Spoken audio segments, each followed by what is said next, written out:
Hello, everyone. My name is Dominique, and I'm blessed to serve as the fiction nonfiction editor here at Door is Ajar magazine. And we're excited about another one of our readings where we're able to hear directly from our authors. It's something special when I get to read an author's piece, but I think it's even more special when they're able to read their piece and we're able to hear it through their voice. First, we'll have a Brittny, followed by Karin, then Noah. Brittny, take it away. Can you hear me? Okay, awesome. So yeah, I just wanted to thank Door to Jar magazine for just giving my poem a home, and the piece that I'm going to read today is called Folded into a Corner. My mind is not a kind place. It's filled with thoughts, dressed in gray, drenched in blood. I am bleeding from the inside out, bullied into forcing a smile, reminded not to ask for help, to let the destruction have its way. I fold myself into a corner, like a secret school note, meant to be shared, not seen. I wait for the war to quiet itself. I've always prided myself on being strong alone, but in my heart I know that at times like these, I need another person beside me to help me breathe a little easier. Thank you. Hi, my name is Karin Fazio Littlefield, and thank you so much for publishing my poems. I'm going to read Not Yet. Not yet. Such soft sounds escaped my grandmother's lips when I asked to take her wedding ring off her swelling hand as she sat, staring at the foreign finger, fatter than ever, and weeping water without any tear ducts at all. Thank you. Thank you for publishing my pieces. I'm going to read Driving Downtown After Camping, and I'm Noah Soltau. I want you like I want to scratch the poison ivy on my arms, like I want to burn the ticks on my leg with a lighter, like I want to close the cuts on my chest and back with super glue and duct tape. Like a city bus crushing ruts into mid-July pavement, I want to be close to you. Like kudzu in the trees behind the Arby's, I want your hands around my neck. Like dead fish in an oil slick on the river, I want you to carry me away in your current. I want you like anaphylaxis, like a snake in church, like a monk on fire. Thank you. And now we'll hear from Maxwell, who will tell us a little bit more about our submission policy. Thank you, Dominique. Yes, so submissions to Doors Ajar Literary Magazine are free and open all year long. We're always looking for quality poetry, short fiction, nonfiction, art, drama, and now we are taking in book reviews. Just to be clear, that's for people who write book reviews. We're not reviewing the books ourselves. There are not enough hours in the day for us to do that. But I will include the link to the full guidelines in the chat. And if you're watching this in the future, it's in the description down below. And back to you, Dominique. All right. And so now we'll hear from Charlotte, followed by Noah, Betty, then Rachel. Charlotte, take it away. Okay, thank you so much for having me in this reading tonight. I'm going to be reading a piece called In the Jewish Ghetto of Rome. The cobblestones warp my feet. In every few steps there is gold, inscribed with names and dates of arrest. The synagogue has a broken window at the top. The end of the alley, iron bars twist to form two semicircles. A bar through the middle makes two curved passages, obstacles to keep out mopeds. It reminds me of the way barbed wire fences curve to keep cattle in and let farmers come and go. Thank you. Okay, I'm Noah Berlatsky. Thanks to Doors Ajar for printing my piece. This is called Spam Villanelle, and it's Villanelle, which I kind of collaged from messages in my spam folder. We focus on strategies rather than issues. We focus on rhythmic and propulsive futures beyond the delicious blend of our current systems. Endless explorative practices soaks through the fissures of cocky microcosms and postgraduate boosters. We focus on strategies rather than issues. Longevity biohacking your circadian rhythms makes electro boy bands seek supermom tutors beyond the delicious blend of our current systems. Libertarians stuff stockings with free speech for isms. The light of hope pushes on marketing losers when we focus on strategies rather than issues. The evolutionary gastronomy of our shared mission will Zuckerberg the meta-mixed Marshall moisture beyond the delicious blends our current systems with multi-platform theological digital goyim. DIY hedge funds tap a well of folk tumors which focus on strategies rather than issues. The delicious blend of beyond in our current systems. Okay, thank you. Betty?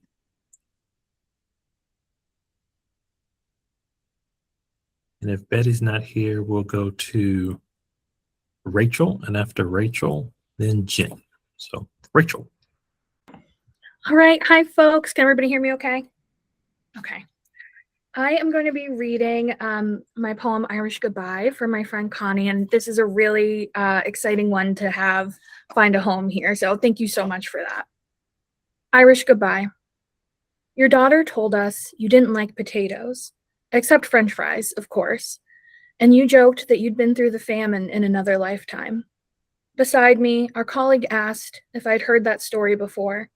I hadn't, and I wished so badly that you had told me instead of finding it out at your funeral.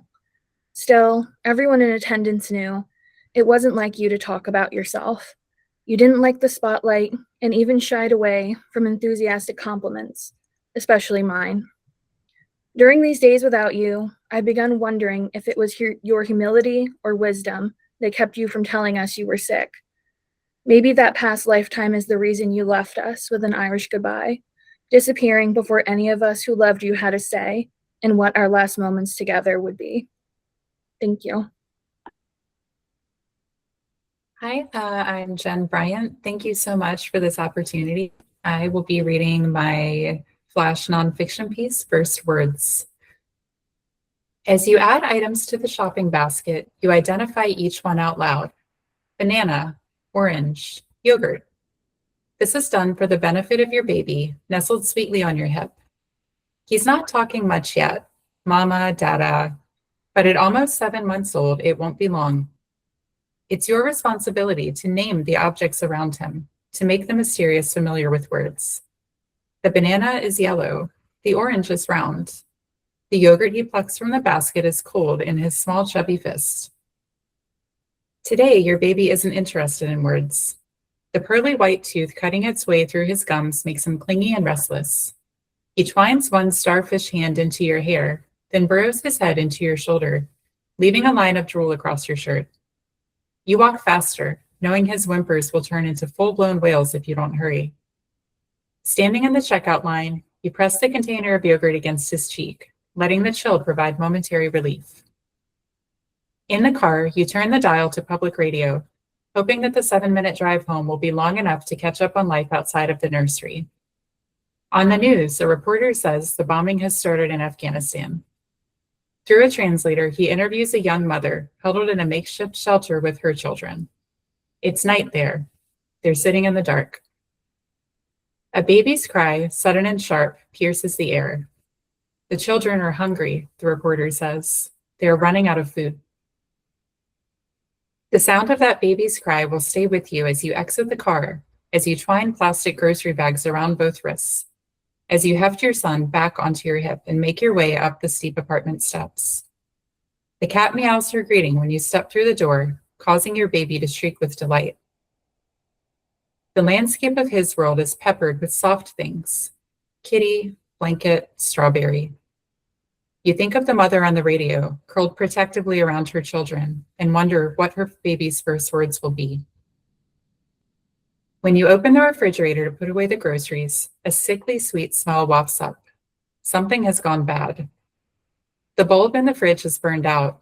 In your rush to get home, you forgot to purchase a replacement. You hand your baby a teething ring, then set him down on the floor beside you, where he happily pounds the linoleum with his feet. Together, you peer into the darkness, looking for the source of the rot. Max, take it away. All right. Well, I think thank you, everyone. This reading has been so great so far. We have one more reader tonight, but before we get to that, we are here celebrating our spring issue. Look at this beautiful issue. Oh, it's stunning. I hope everyone can see it all right. I know the light here is a little glary. But I see some people have their copies too. Everyone's has been mailed out. If you haven't gotten yours yet, it is en route. But you can order this copy through our copy of the magazine through our website. I can I'll put a link to that in the chat, or if you're watching in the future, it's in the description below. And we also, you can also subscribe to our magazine. We have print and digital subscriptions where you can get mailed 4 copies a year, and you get access to the digital subscriptions for free. That's our full back archive, or you can just get a digital subscription and get access to our full back archive. So it's 10 plus years of our magazine, all available. And I also want you to know we have some events coming up. We are going to be at the Rainbow Book Fair in May. It's the largest LGBTQ plus book fair in the country. That'll be in New York. And we're also going to be at the New York City Poetry Festival in July. I need to update our website to have our events page updated a little bit, but I will also include that in our newsletter. And you can also sign up for our newsletter. I guess I'm going to put that in the chat, or it'll be below. And with that, I'm going to send it back to Dominique. Excellent. Thank you so much, Max. And now we will hear from Gordon. Thank you.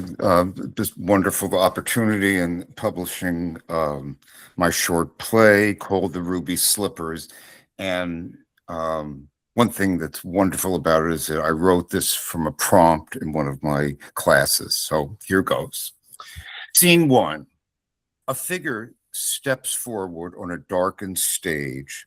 Tasha, 28, wiry, anxious, hoodie up, wears gloves and carries a small duffel bag and a flashlight, wanders around the stage as she uses the flashlight and mutters to herself, "Why are there so many rooms in this damn museum? Where are those slippers? Ugh." As Tasha gets to the side of the stage, she spots them off stage.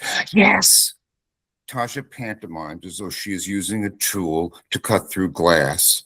As she grabs the slippers with gloved hands, she receives an electric shock. She drops the slippers to the floor. Ow! What the?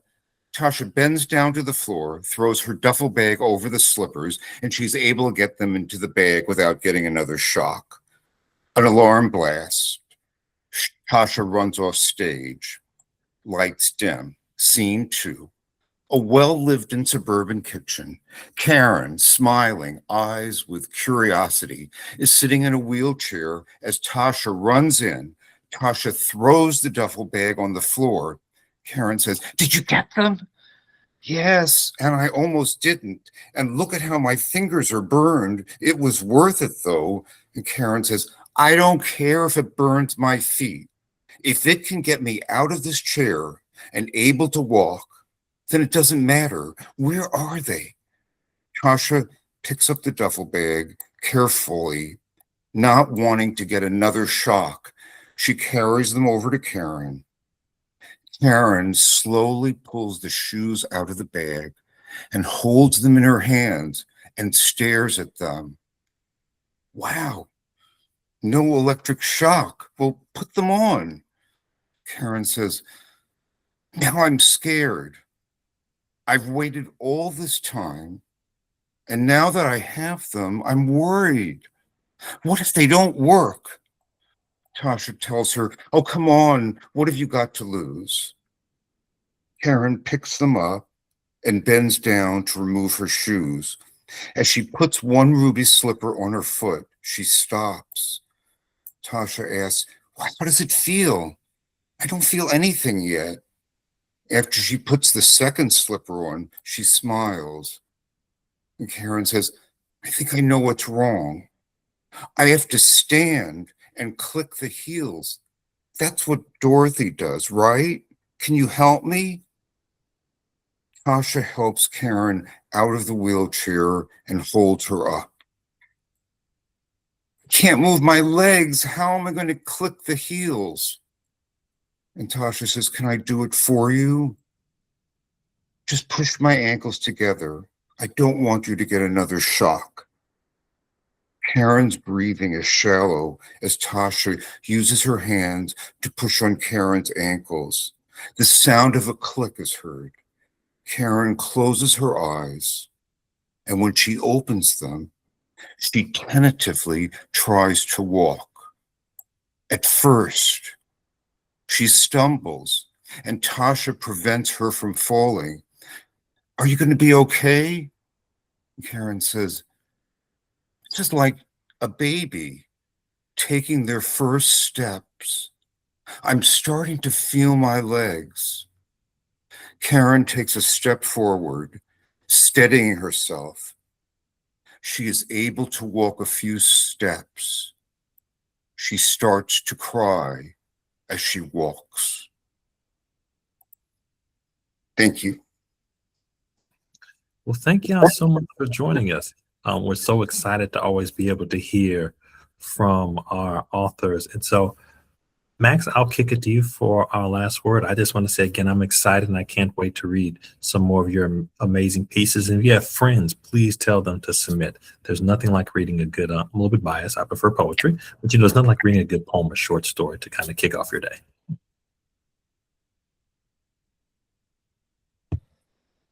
All right. I was having some trouble with the microphone there. All right. Well, thank you, Dominique. Thank you, everyone, for joining us tonight. Everyone did such a wonderful job. I also want to give a special thanks for Gordon for reading his piece. That was the first time we've had a playwright join us tonight. And thank you, everyone. I will work very quickly to get this uploaded to YouTube, and everyone will have their own little standalone clip to share, all the wonderful things. So again, thank you for joining us tonight, and be sure to get a copy of the magazine. Yay! All right. Good night, everybody.